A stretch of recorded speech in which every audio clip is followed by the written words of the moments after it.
for you. All right, we are back. You are listening to K-Talk Radio 1640 AM. This is the show, Utah Home Sweet Home. I'm your host, Yoshi Strachey. Our very special guest today is Richard Paul Evans. Thank you again, Richard, for joining me today. My pleasure. Thank you. Yeah, so you have a story that you shared in a talk that I had attended a long time ago that literally inspired me. The courage, the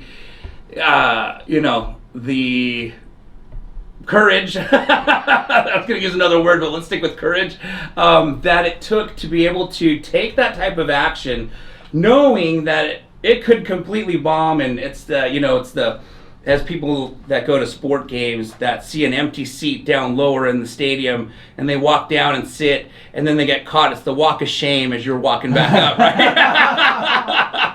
And you definitely could have experienced the walk of shame, but you didn't care. You took some massive action. Do you mind sharing that story? Well, I did care. It was terrifying. But, I mean, the reality is for success, your desire has to be stronger than your fears.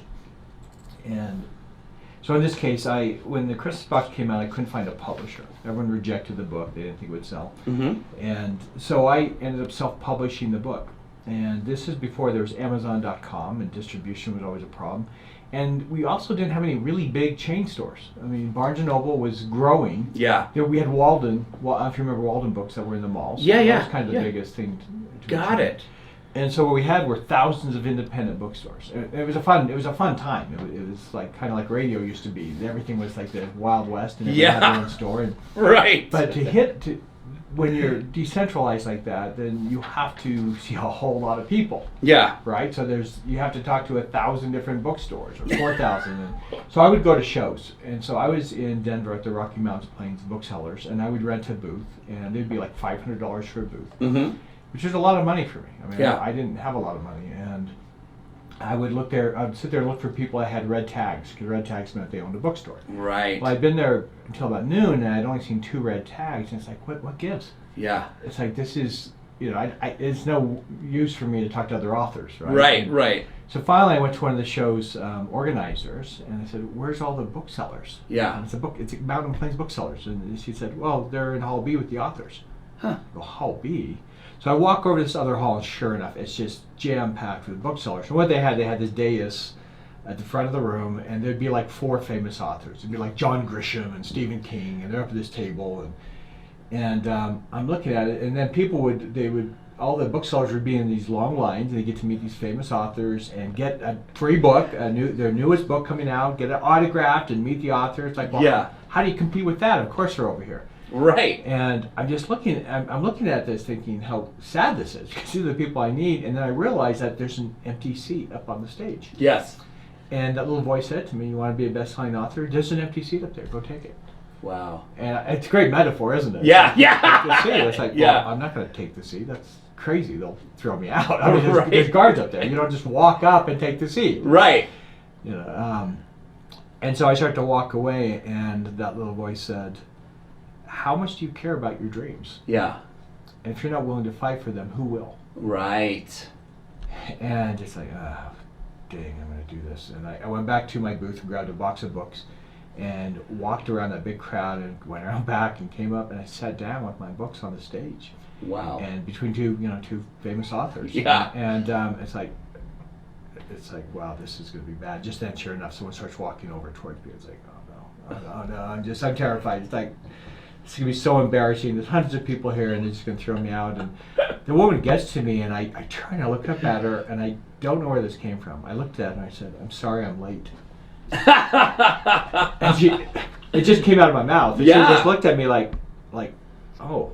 You belong here. All of a sudden, it's like, am I wrong? Yeah. It's like she didn't want to be embarrassed. So Right. she's like, "Well, may I get you some water?" And I go, "That'd be great." Yeah. So that day I signed books to hundreds and hundreds of booksellers at that conference. And the next year, my book was already early on, it was already scheduled to be, one of the biggest books in the country. It was actually the number 2 book in America. Amazing. So I'm invited back to the show. Yes. But this time I have an entourage, right? The Yes. book had sold for $4.25 million. Everyone knew about it. It was in all Yes. the industry journals, and so I have my agent, and I have a publisher rep and a sales rep, and all of these. I have my media publicist, and so I'm at the same show in Denver. They Yes. send me there, but this time I'm on the cover of the program, and I'm invited to that same room, same table. Yes. Right.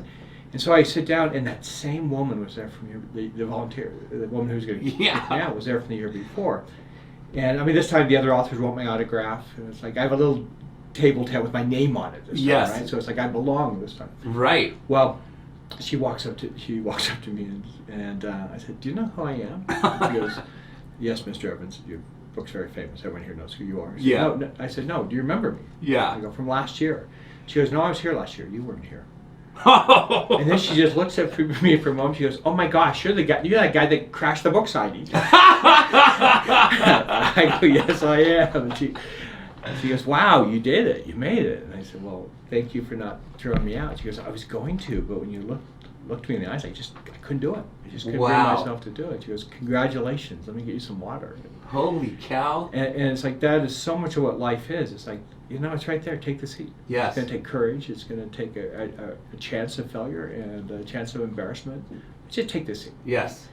And that's how grateful I am for that story. I'm grateful that that my desire was stronger than my fear. Yes, I love that. I love that. Desire stronger than the fear. That's great. If you don't mind sharing, so the day after this book signing, did you get a call, or how long did it take before all of a sudden the results paid off of stepping on stage? It was all gradual. Gotcha. It was just gradual. Yeah. There was a lot of hard times. I mean, it took a lot. There were some dark moments that I really thought, man, you're a fool. I mean, I look back now and I was completely insane. I printed up 400,000 copies. This just shows how off I was. I kind of just guessed. My first book, I printed up 7,000 copies because I knew 7 bookstores. I figured the average book sold 1,000 copies per bookstore. Yeah. You know what they actually sell? No. The average book, like in the old Borders bookstores, 1.8 copies.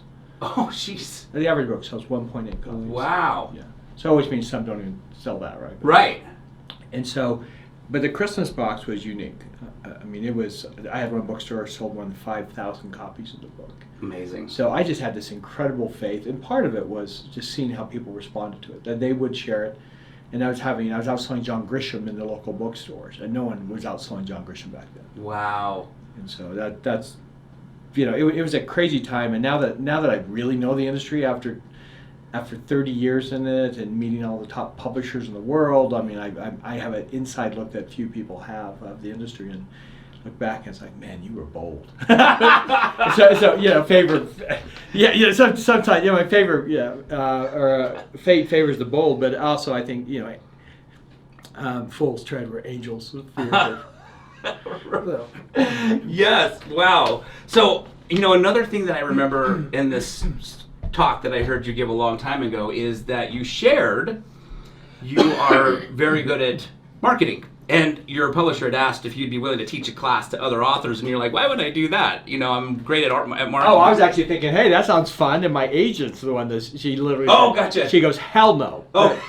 She goes, why in the world would he arm his competition? And it's like, really? If you want to pay him for it, it's like... So. Right. Yeah, it was my agent. I just thought it sounded fun, actually. Yeah, okay, gotcha. Okay, before we part ways, in case you have a dog or know someone else who does have a dog, I wanted to take a quick second to show you the Snap Leash. The Snap Leash can literally do so many things, and I'm going to share with you one of the many cool things that it can do. As you can see, the Snap Leash is designed with 2 swivel hooks, one on each end. This end has a cushion stitched into it to make it comfortable when walking your dog. Now, all you have to do is take this swivel hook, put it into this very first grommet, and now you've got your handle. Okay, so now let's imagine you're at the park and you want to secure your pet quickly, safely, and easily to a park bench, a tree, or a pole because you just want to sit down and relax. Well, all you need to do is take this swivel hook, remove it from the very first grommet, wrap this leash around any size tree or pole or park bench, and put it into the appropriate grommet, and now you have secured your pet quickly, safely, and easily. And when it's time to head home, another great feature about the Snap Leash is you can simply wrap it around your waist for hands-free walking. Lastly, if you ever accidentally forget your waist bags at home, these grommets make a great place to fasten the waist bags so you never leave home without them. And if you want to see all of the other cool things that the Snap Leash can do, then please just click on the link below and find out why so many others are falling in love with the Snap Leash.